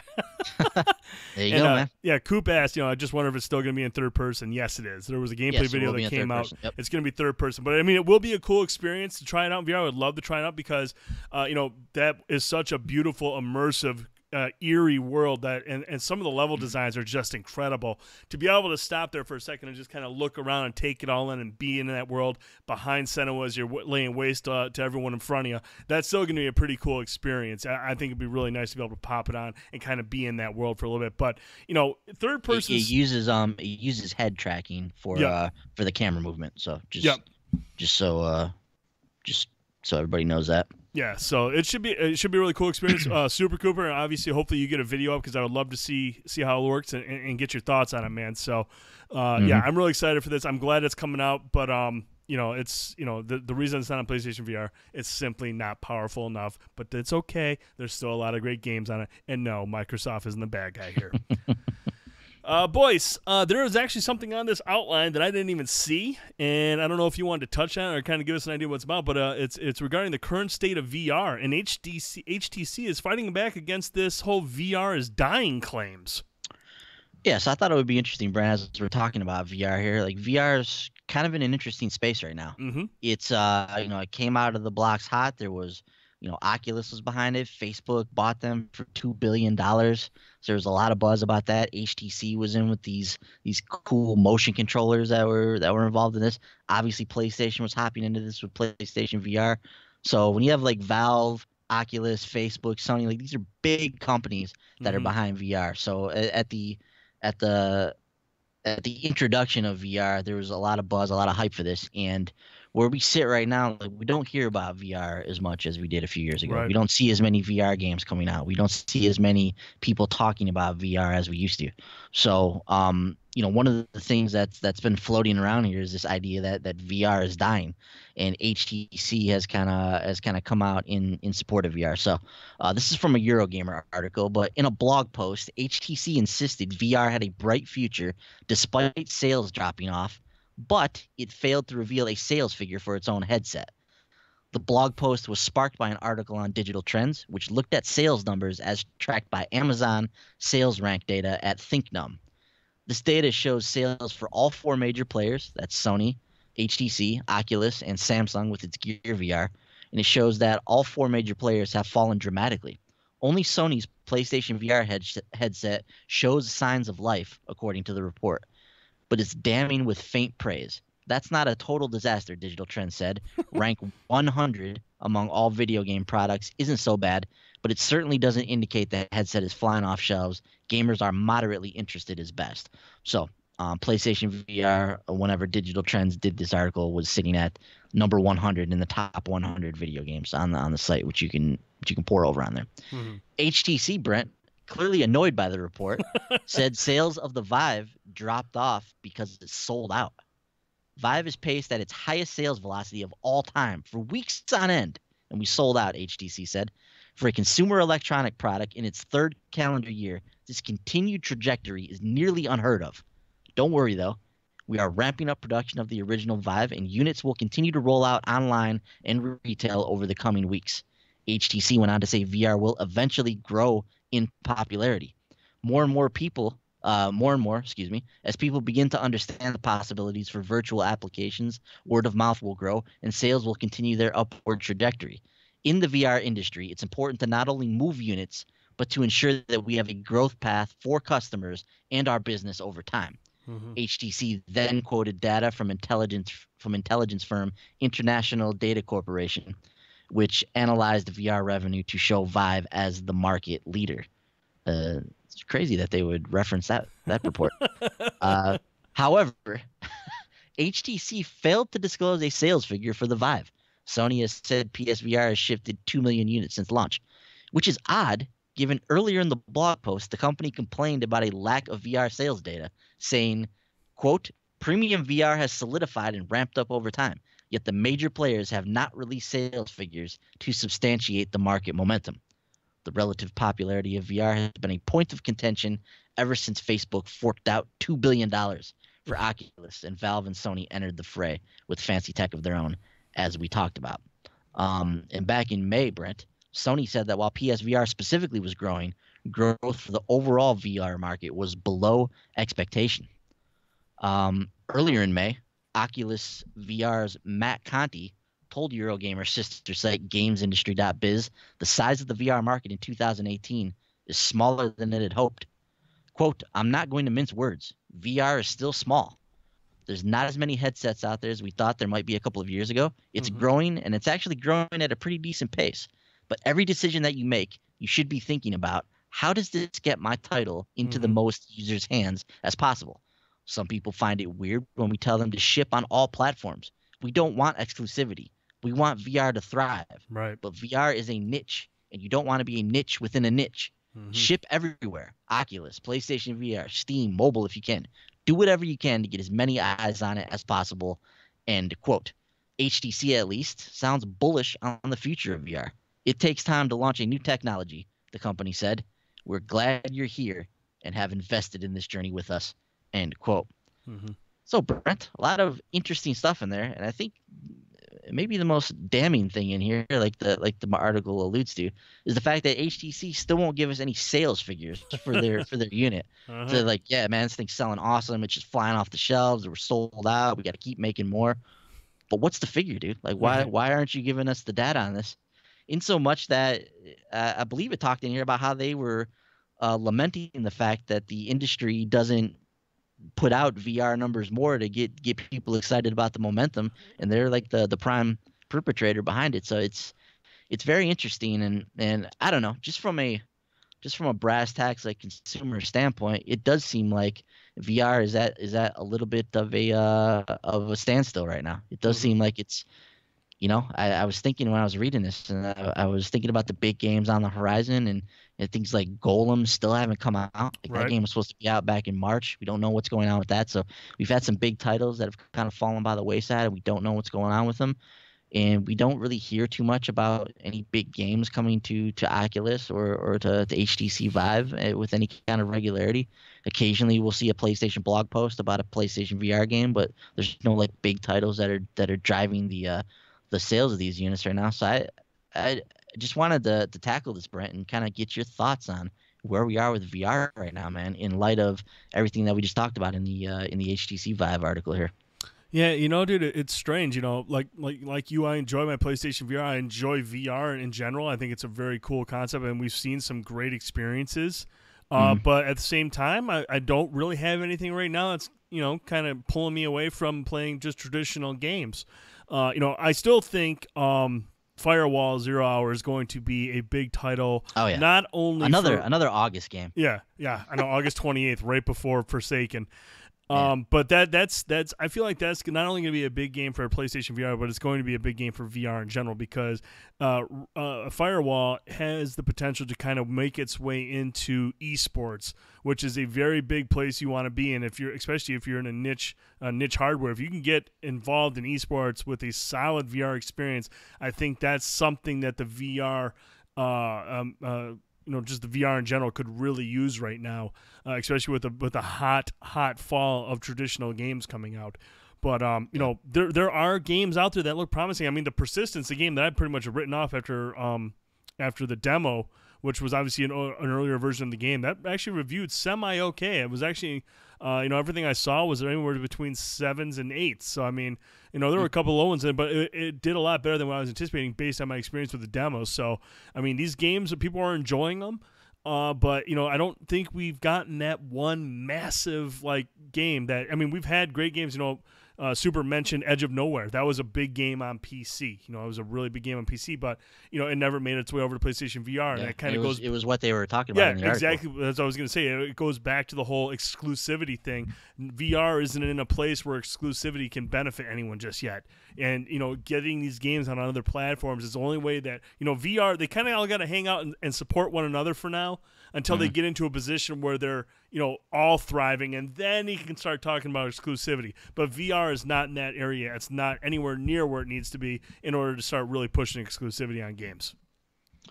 Yeah, and it's tough too, because obviously Oculus and HTC, they can tap into things that PlayStation VR can't. Right. They can tap into a GTX 1080 card. They can tap into a monster PC that somebody built with multiple graphics cards in there, and they can get the type of frames that are necessary to run that thing. And you know, I've enjoyed PlayStation VR so far. I've had a lot of fun with it. It's been a unique experience. There's some really cool games on there. But it's a fledgling technology, and it's not, at the peak of what it can be.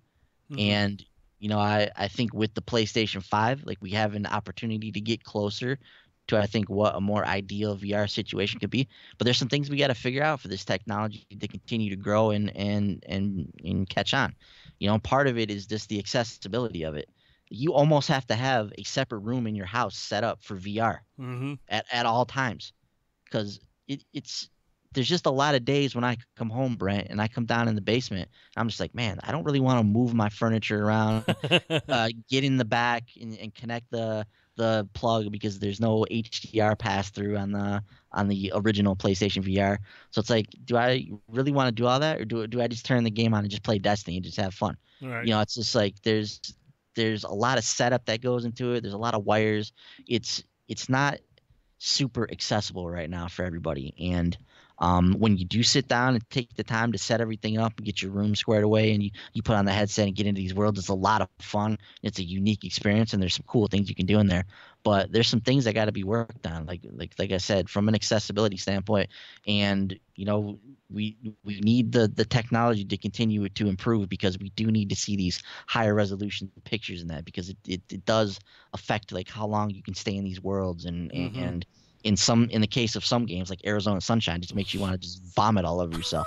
So there's some things that still need to be worked out, things that need to be ironed out. I'm happy that I'm here at the ground level. I like I said, I have enjoyed my time with it, and I think it's cool to be a part of this kind of growing technology, which could be the future, could not be. I don't know. We'll have to see how it all goes. But there's definitely some things that have to be worked on if this thing's going to catch on in the mainstream. Right.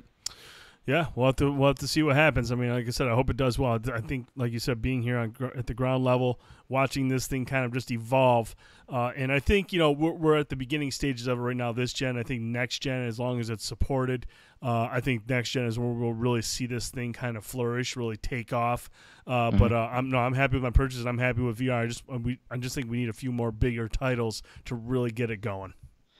The other side of this coin too, Brent, is I wonder with the gulf between what Oculus and Vive have access to in the PC space and what the PlayStation VR has access to with the PlayStation 4, like, does VR have the opportunity to become mass market, to become viable, if Microsoft, if Nintendo aren't involved in it as well? Like, if it's simply just Sony trying to push it on their box, and Oculus and HTC trying to do that kind of stuff, but there's there's some games that can't be done, like Hellblade. Hellblade can't be done on PSVR, can only be done on Oculus and Vive. So how many games out there are like that? Like you mentioned, Edge of Nowhere. What's the one that Ready at Dawn made that people love? Echo something. With the Coop. Which one is that, man? It's Echo something. Echo something that people love. They say it really feels like you're floating around in space and all that kind of stuff. It's like that game's not on PSVR yet. It's only on the PC. Adrift, isn't that only VR on the PC as well? I believe so, yes. Yeah, so stuff like that, like, these are really cool experiences that you can't get on PlayStation VR. So I wonder if, in order for this to become mass marketing, to do that thing where they talk about having no exclusivity, like, do we need to get, at the very least, Microsoft involved in this and have another headset in the space so people, like, see VR more and more in their everyday lives? And I don't know if that's in the cards. It's called Lone Echo. Lone Echo. Super Cooper says it's the best VR game ever. That's what I've heard. I heard a lot of good things about it. So thanks, That's Coop. That's a game I'd love to play, because I've heard it just sounds so rad. Absolutely. All right, let's move on from VR. Boys, we're going to talk about something near and dear to your heart. We're going to talk a little Megaman. Oh boy! Could Capcom, speaking my language, could Capcom be hinting at a brand new Mega Man X game? Well, the new Mega Man X Legacy Collection soundtracks have already shipped in Japan, and within the accompanying booklet, the final panel of the game's story summary has the single line: "The story of X's fight is not over yet." Now, that could mean nothing. That could just be something. Hey, that's cool to put that there and get people wondering. But the thing is, as fan site Rockman Corner reminds us, Capcom have priors for this kind of thing. The publisher did a similar sneaky trick when it released a 20th anniversary book, and the innocuous line, "The legend is not yet complete," was later found to be confirmation of Mega Man 9. And Destructoid points out, concept art slipped into the Mega Man Legacy Collection turned out to be a sneaky clue about Mega Man 11 too. So, boys, are we going to get another Mega Man X game? Yeah, I wonder, man. I was literally talking to JD about this earlier. It's like, we saw the Mega Man Legacy Collection come out. Obviously, Mega Man 9 and 10 came out. Now we're getting Mega Man 11. Once again, Mega Man's kind of back in the spotlight. He's got his anniversary going on and whatnot. But yeah, I do think it's a definite possibility that we get a new Mega Man X game at some point in the future. Like we've seen a platforming renaissance with the independent space, and there's so many games that are being developed nowadays in the 8-bit, 16-bit style that it would make a lot of sense for Capcom to go back to the well, create Mega Man X9, and just do what they did with Mega Man 9 and 10. Just go back to the basics of what makes the Mega Man X games great. This kind of hybrid of Mega Man and Metroidvania style exploration.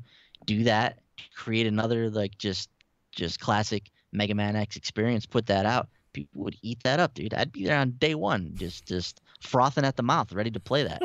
So I do think that it's a very strong possibility with all the love that Mega Man's been getting lately, and I imagine that the X Legacy Collection is going to sell well. So if all that kind of slides into place and Mega Man 11's awesome and that sells well, there's a very, very good chance that the X saga continues at some point, probably with something that harkens back to the original trilogy of Mega Man X games.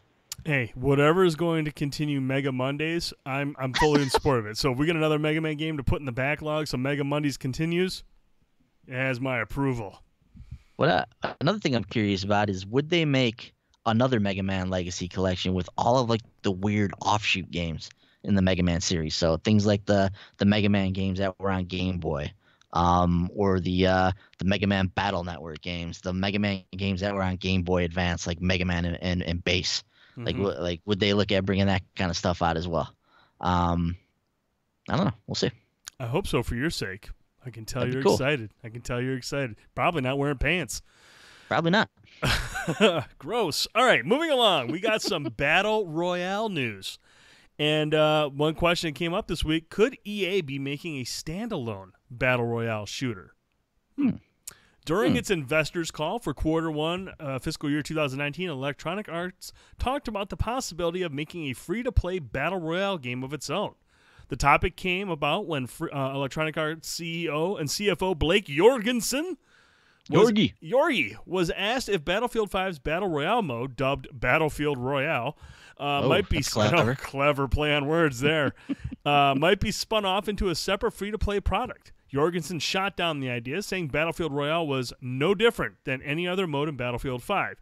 Continuing, however, he implied that a separate standalone battle shooter from Electronic Arts is a possibility. Here's what Jorgi had to say. Quote, I would say we're interested in possibly experimenting with an essentially free-to-play standalone game that might be in a shooter genre or another genre, but I don't think that's how we're looking at the Battlefield stuff right now.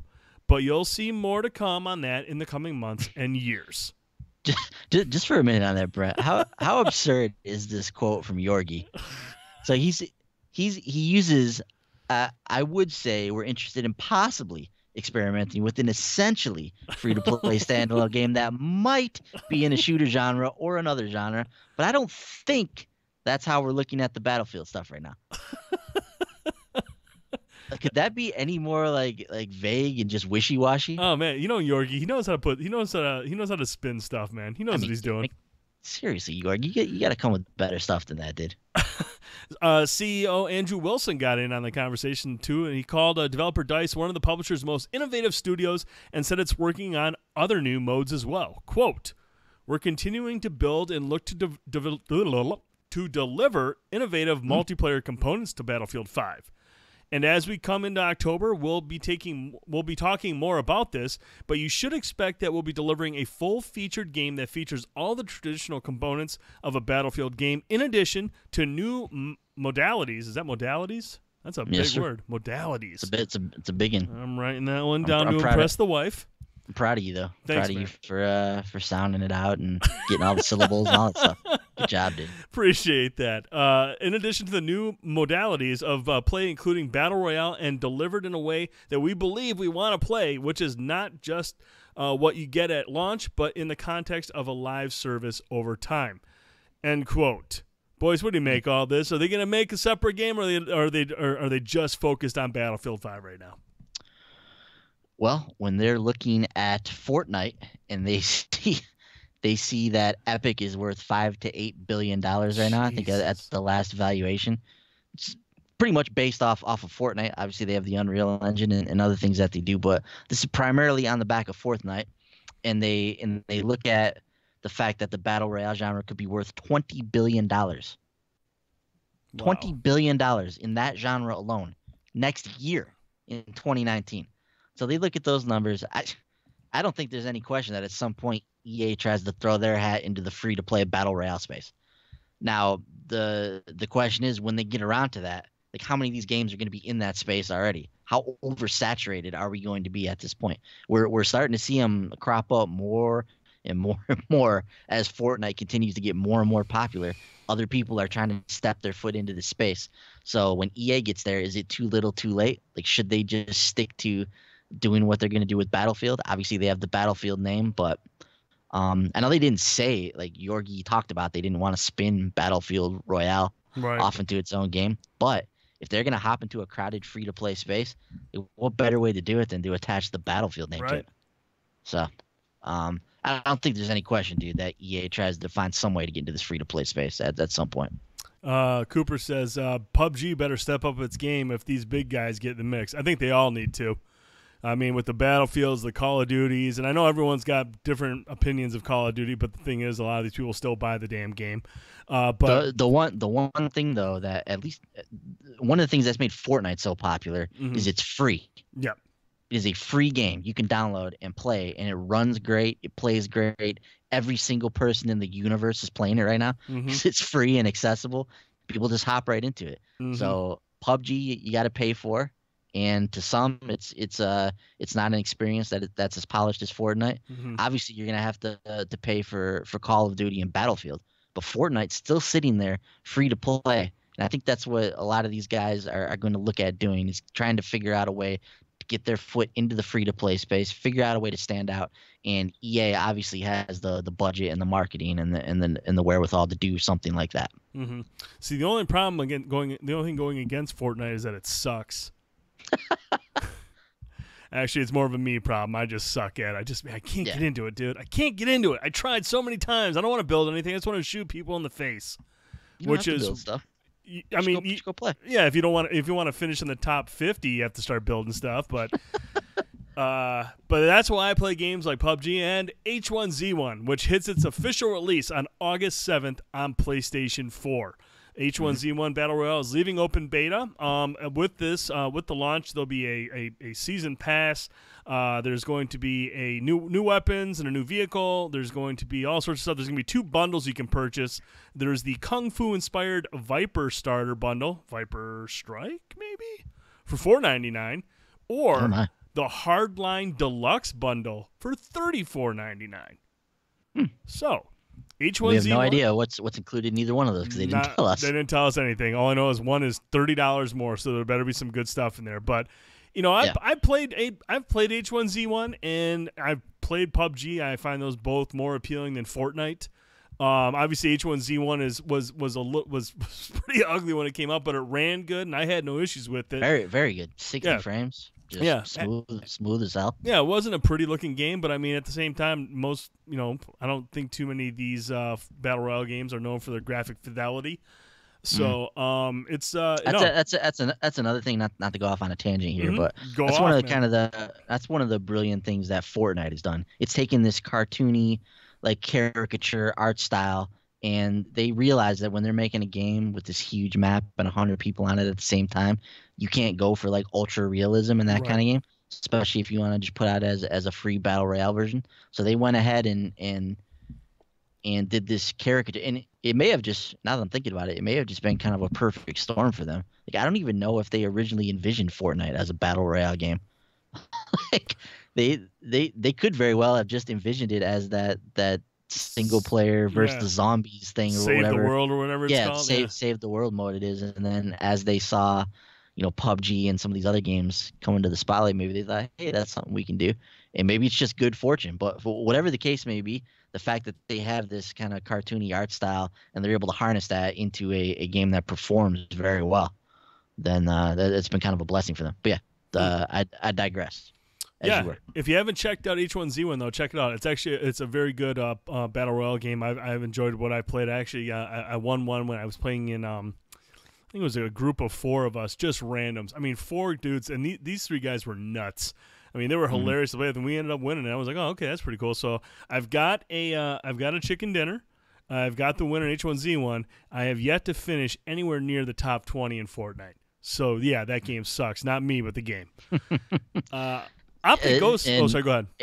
I was gonna say H1Z1 is a perfect example too of what's possible with these free-to-play battle royale shooters.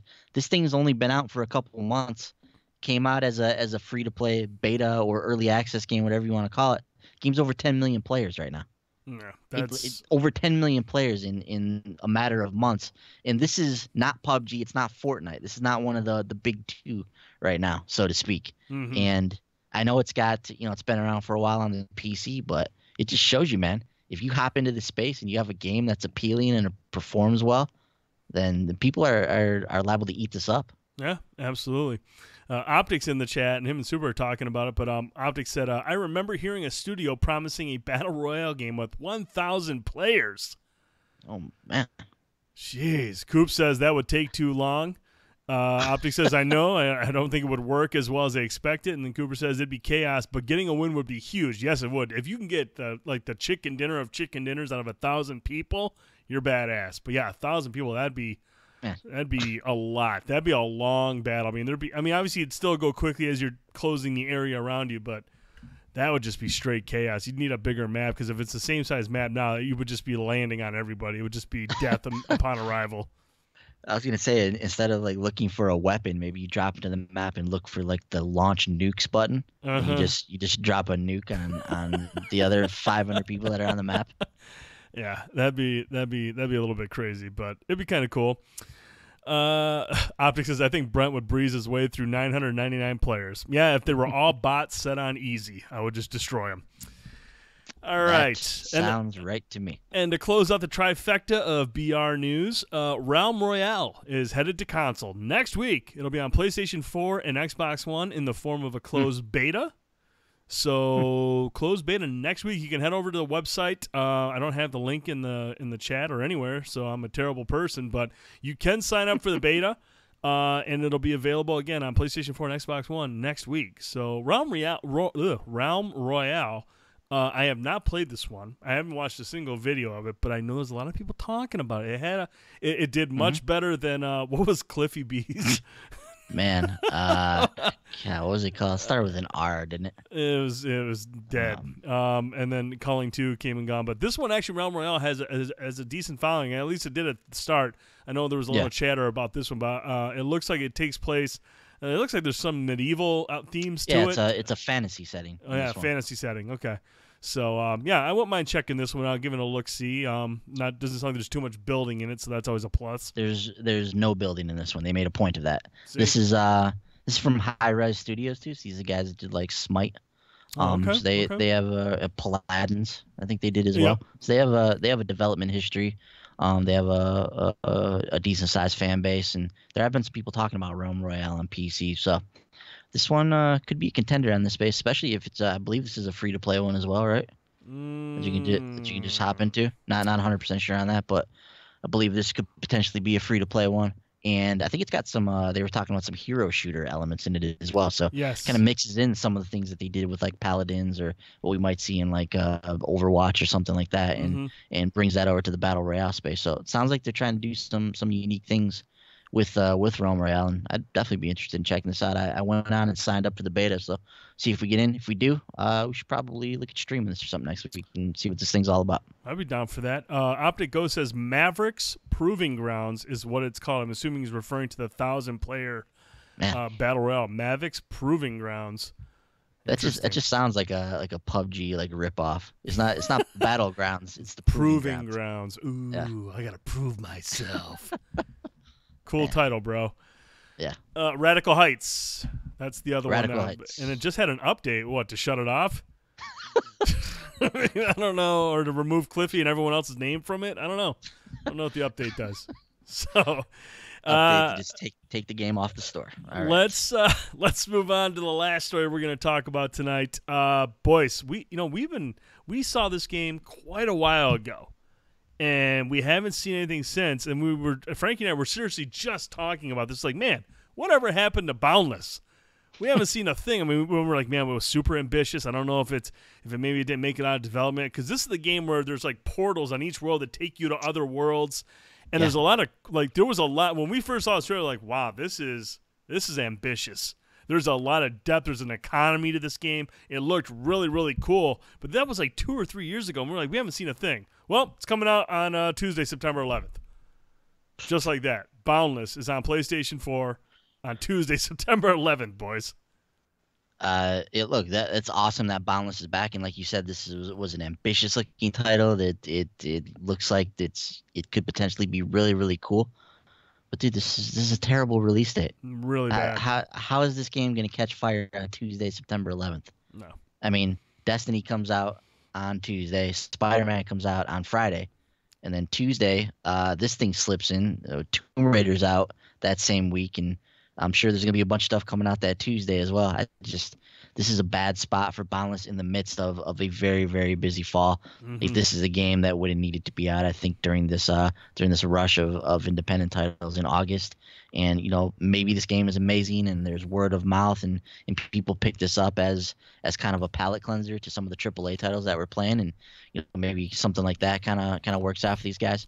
But I can't help but look at this release day and just think that there's not going to be the crowd for this game that there probably should be if it's good when it comes out on September 11th. I'm actually the opposite of you. I'm deeply concerned, not just by the actual date, the release date, but the actual game itself. We hear it was announced 2 to 3 years ago, and we didn't hear a peep about it since then. Then we get an update. Hey, it's coming out on September 11th. Like you mentioned, a terrible spot. And we no previews to hype it up, anything. There's been no buzz generated at all. Now we have a release date in a terrible spot. I'm concerned about the quality of this game. I'm deeply concerned, and that's unfortunate because as they during the reveal, this looked incredible. This looked like a huge a mixture of No Man's Sky, Minecraft. I mean, there's a ton of cool elements in this game's DNA. There was a lot of depth to it. That was the biggest thing. Ambitious. That's what everyone was saying about this game. Then it went dark for the longest time. We didn't hear a thing about it. And you would think after a while, all right, let's start generating that buzz. Here comes Boundless. No, we just get a release date, and it's in a terrible spot. I'm concerned for Boundless. Yeah, I mean, there's definitely some aspect of concern, but they mentioned in the blog post here, Brent, we've been developing the game for around 4 years now.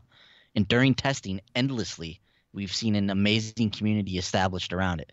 With huge cities built and an active economy in place, we're really excited to see where it goes when PS4 is added to the mix.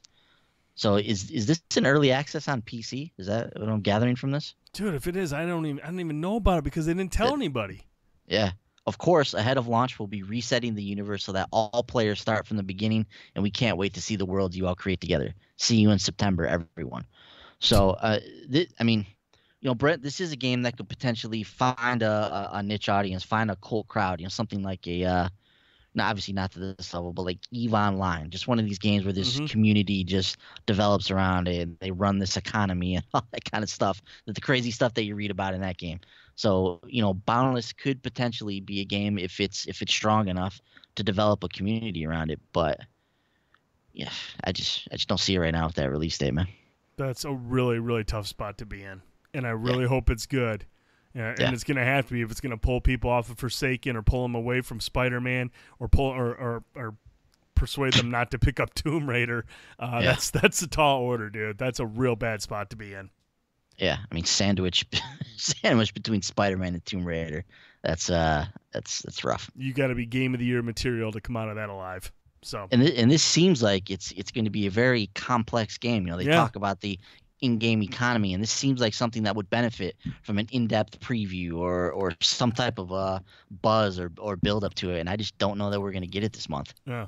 And not only that for the buzz and build up, but I mean, it could have used a window where there were fewer games coming out to kind of let people allow them the time necessary to find the depth in the game.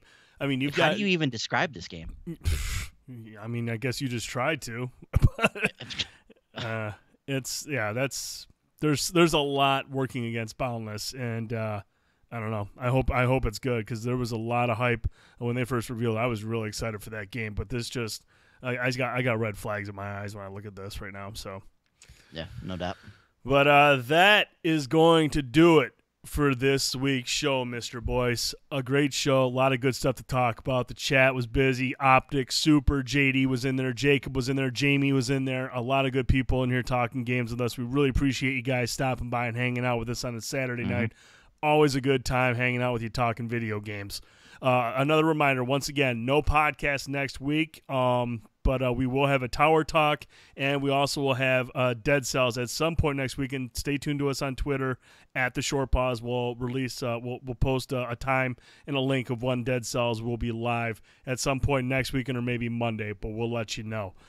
Make sure you visit the website, www.shortpause.com. Follow us on Twitter, as I said, at The Short Pause. You can listen to this podcast on iTunes, SoundCloud, TuneIn, Google Play, or Stitcher, or you can watch it on YouTube, Twitch, or Mixer, or Facebook. If you enjoy this podcast, go over to iTunes, give us a 5-star rating, write out a nice review. Or give us a thumbs up on YouTube right here. Big thumbs up, and write a nice comment down below. Now, if you're not quite ready to give us a 5-star rating, or if you're not quite ready to write a nice comment, that's cool. We want to earn it. If you got criticisms, feedback, or suggestions, podcast@shortpause.com. Send us an email. We check it every single day, and we take your feedback and criticism very, very seriously. We want to make this show the best show that you never want to miss every single week. Again, the Short Pause gaming channels, you can find us on Twitch, Facebook, Mixer, and YouTube. If you're subscribing on YouTube, make sure you hit that little bell so you always know when we go live. Mr. Boyce, where can we find you gaming and tweeting? As always, Brent, I'll be not tweeting at Piccolo930. It's where you can find me on PSN, on Xbox, on Switch, Piccolo930.